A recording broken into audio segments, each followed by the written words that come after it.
let's talk about Metroid. So the first one I played was Metroid for the NES. I figured, what better place to start than the originator? And it's certainly the originator of the Metroid franchise, but is it even the originator of that style of gameplay? I mean, not really. It was not the first game to have a world that you explored and that you got items that allowed you additional access. It wasn't the first game that needed a map but didn't have one. It did have some interesting mechanics. There is skippable stuff, which is sort of cool. Like, you don't have to get all the missile tanks. You don't have to get all the energy tanks. You don't even have to get all of the items. Like you don't have to get screw attack. But it's a little bit too punitive for its own good. Like, you die, you come back at a checkpoint. For its day, I would say it's more generous on checkpoints than most games, but when you respawn with 30 energy, which, as it turns out, is really weak. So, you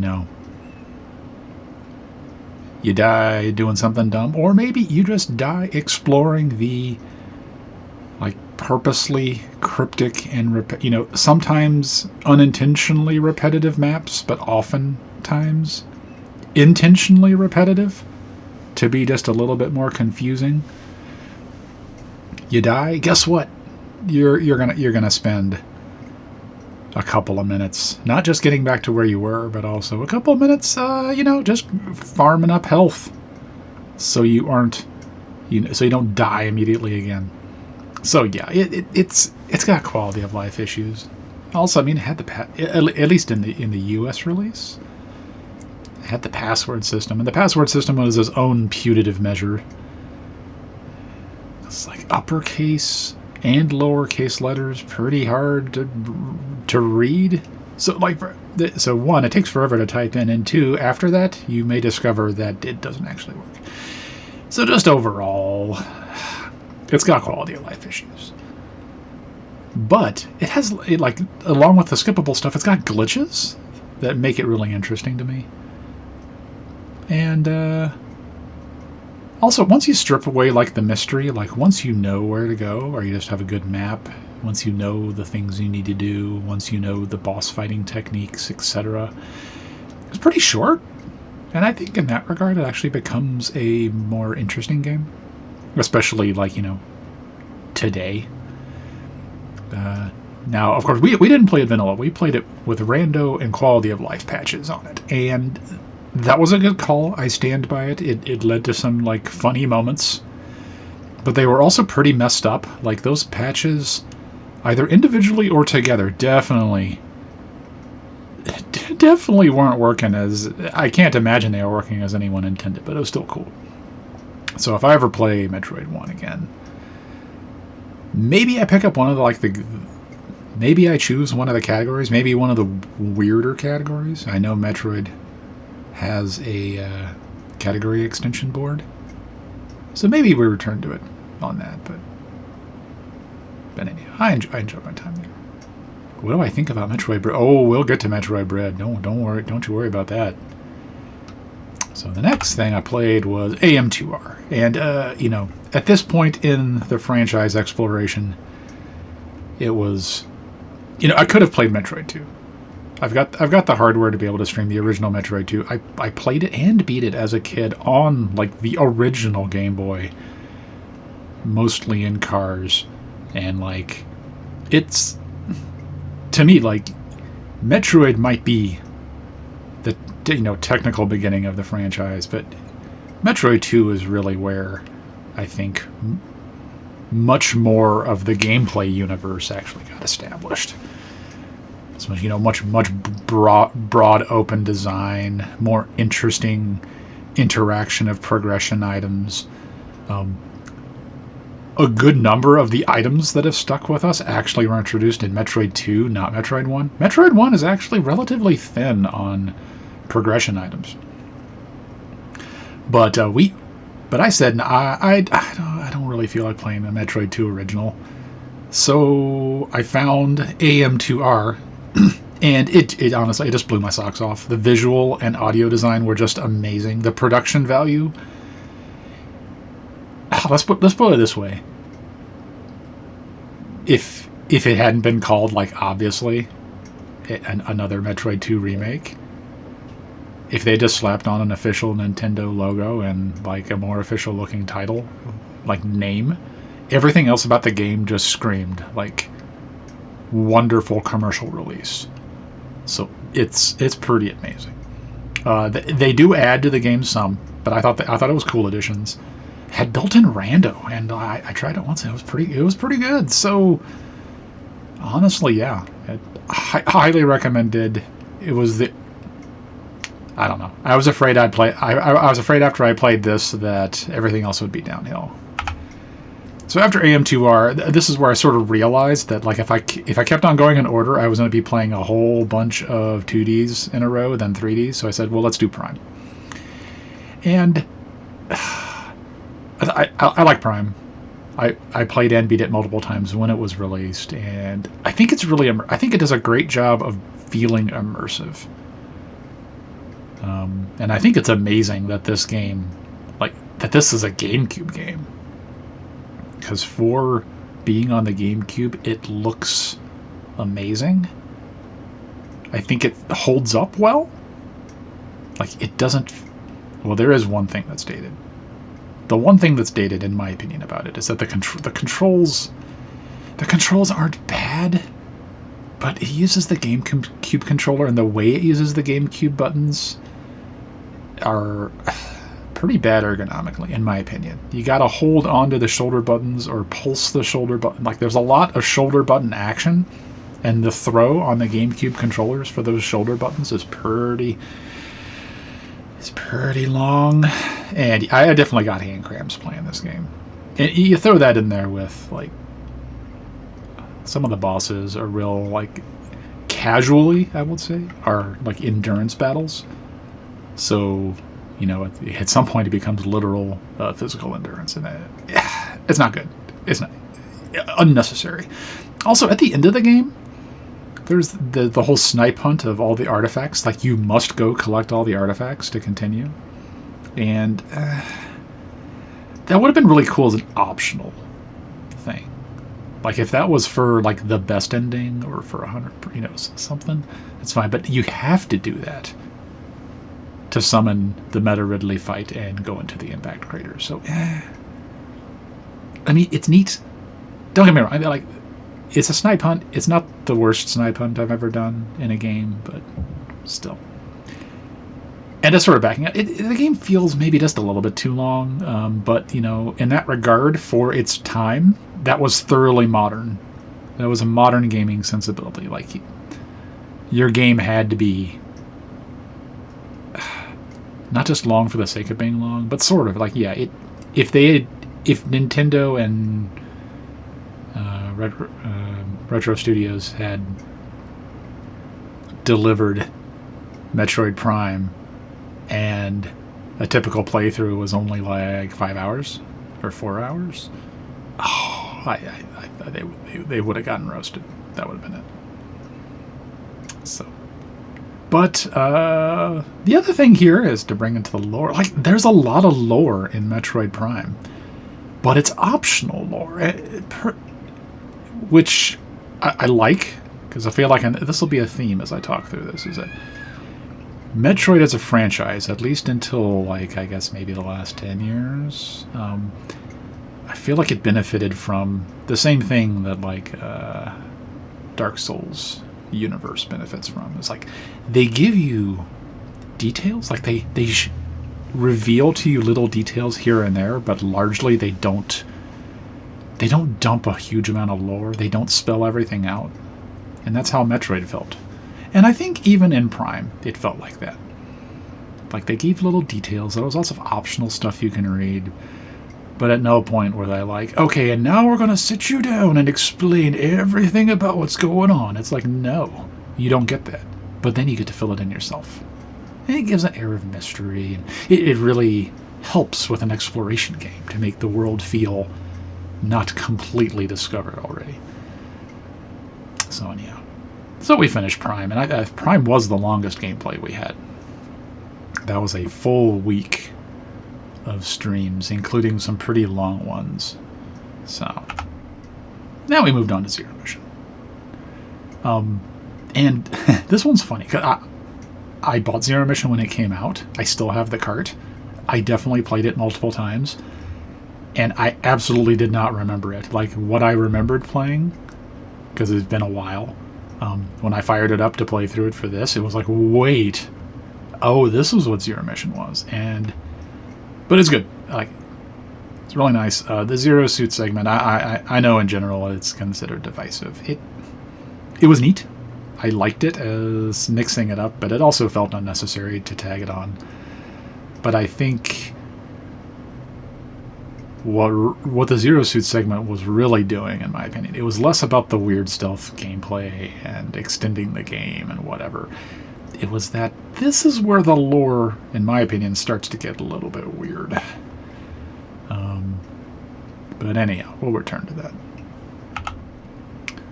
So then, Super Metroid. And, okay, look, I thought I had played Super Metroid before. I really thought I had played through it at some point. Probably on an emulator. I didn't have it. I didn't have this when it was released. But after playing for a couple minutes, it became abundantly clear to me. I had never actually played Super Metroid before, which is preposterous. But this Super Metroid played like no other Metroid that I played in this franchise exploration.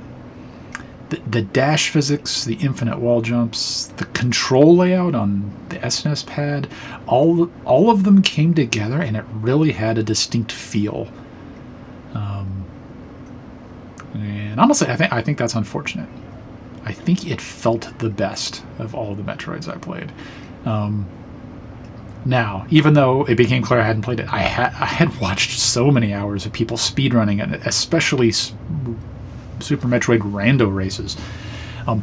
So when you take all of that together, as that being my first playthrough experience, it was pretty amazing. I broke sequence on accident at one point. I also broke it on purpose in another point, but just it felt great. And I'm not going to dwell on this because I think it is well known that Super Metroid is just excellent, but I didn't realize how excellent it was.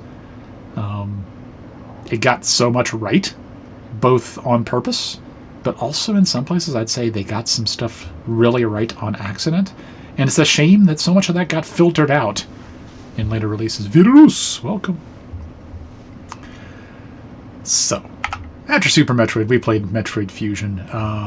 This was another one. I still have my Fusion cart, even though I played it on the Mister for stream, because streaming GBA is sort of hard. I do like Fusion.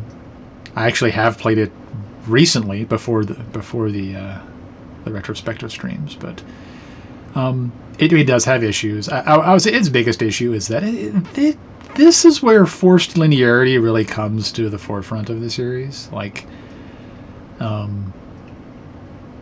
really nudging you forward. Also, this was the first Metroid that we played that had mandatory lore. Every time you go through an area, you get locked into a navigation room. You've got to talk to Adam. You've got to click through all of the things that Adam is telling you. Also, the lore does get weird, and like it, not in terms of my playthrough, but in terms of the release chronological order. This is where the lore, I would say, actually starts to get weird. Like, okay, here's the X. Let's introduce the X. Oh man. Oh, and Samus gets a Metroid vaccine, and like the X are really bad. And oh, surprise! The Federation is evil, but the Adam AI is good. But the Adam AI started off as evil too. But the Adam became good because he was touched by the soul of Samus. What? Look. It's okay I'm sure they'll drop all this weird Fusion stuff in later releases. And to be fair, like they sort of did, because all of that Fusion stuff sort of went on hiatus, where a whole raft of other Metroid games came and went that we didn't play, which I'm not going to talk about here. But then came Dread. And, yeah.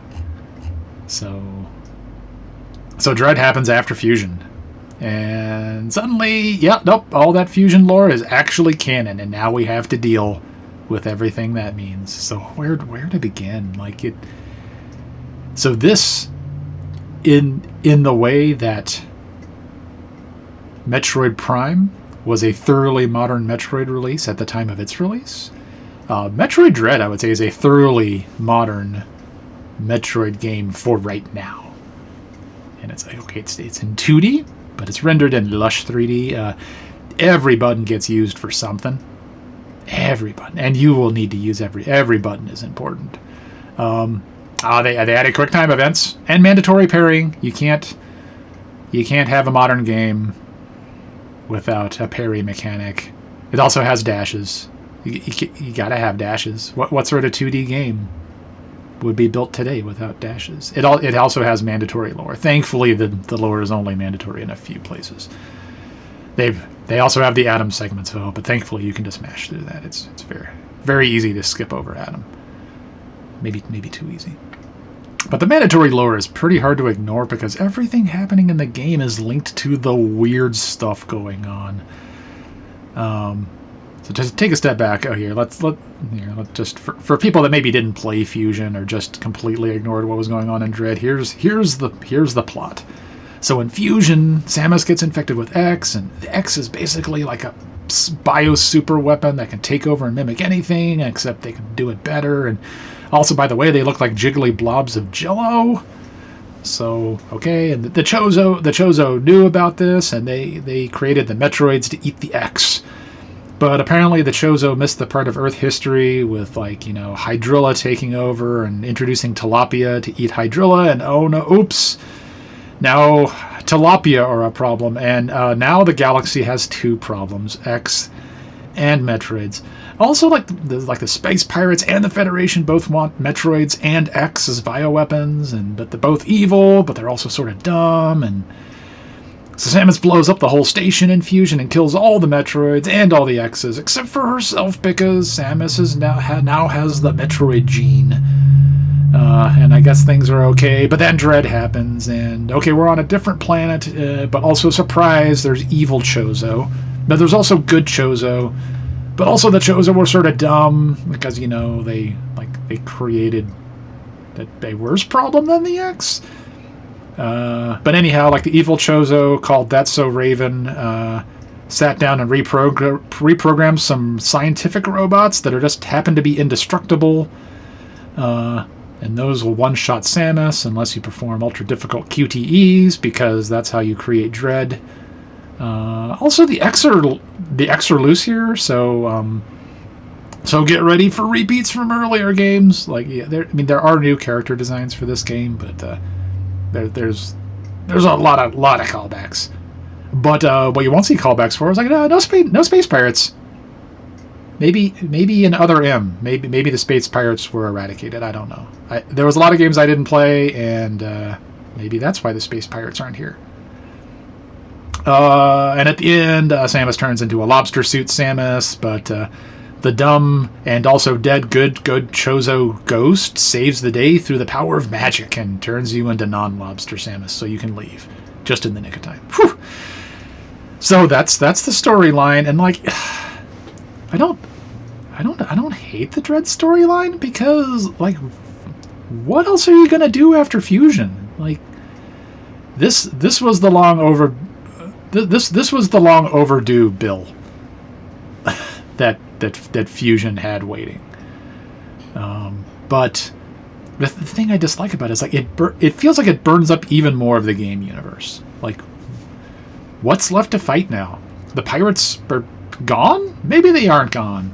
Or maybe they were all taken over by the X or something. And the Chozo are now totally dead? Maybe there's more Chozo, but now we know that some of the Chozo at least are evil, and we've definitely confirmed, like we've confirmed the hypothesis at this point between Prime and maybe Zero Mission and definitely Dread. Like the Chozo are not like the master thinkers that maybe we worked them out to be. They created some cool stuff, but they made a mess out of a bunch of stuff too.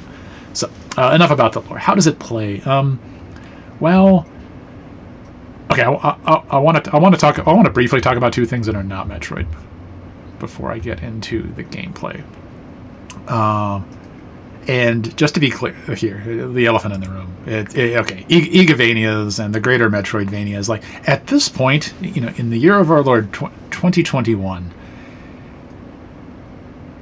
you release a Metroid game, and of course, there's exploration and backtracking and stuff. Like this is no longer a unique thing. Like there are not only Egovanias, both from Konami and not, that thoroughly explore this concept. There's a whole genre packed with games that do this. Like, this is no longer a distinctive gameplay element. And that's fine. I mean, in its own way, this sort of gameplay element has become a staple of modern gaming. So, I say that. The way in which Metroid Dread presents this, backtracking and progression mechanic and all this stuff, including also I'll add teleporters all over the place. Like there are all sorts of ways to teleport around the map. None of this is novel anymore, and to a certain extent, the most salient features on display in Dread do not harken from the Metroid franchise. They harken from the greater Metroidvania, a term I dislike, but it harkens from that. It harkens from a much larger body of work. So, with that out of the way,